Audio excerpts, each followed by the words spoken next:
હવે એલિસાબેથનો પ્રસૂતિકાળ આવી પહોંચ્યો અને તેણે પુત્રને જન્મ આપ્યો.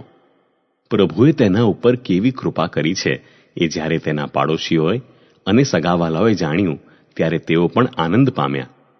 પછી 8મે દિવસે તેઓ બાળકની સુન્નત કરાવવા આવ્યા અને તેઓ એનું નામ એના બાપ ઉપરથી જખરિયા પાડવા જતા હતા ત્યાં એની મા બોલી ઉઠી, નહીં, એનું નામ યોહાન પાડવાનું છે. એ લોકોએ કહ્યું, પણ તમારા કુટુંબમાં એ નામનું કોઈ નથી. પછી તેઓએ તેના બાપને ઇશારત કરીને પૂછ્યું કે શું નામ પાડવાની તમારી ઈચ્છા છે? એટલે તેણે એક પાટી મંગાવીને તેના ઉપર લખ્યું, એનું નામ યોહાન છે. બધા અચંબો પામ્યા. તે જ ક્ષણે તેને ફરી વાચા ફૂટી અને તે ઈશ્વરની સ્તુતિ કરવા લાગ્યો. બધા અડોશી પડોશીઓ ભયભીત થઈ ગયા અને યહૂદિયાના પહાડી પ્રદેશમાં સર્વત્ર આ આખી વાત ચર્ચાનો વિષય થઈ પડી.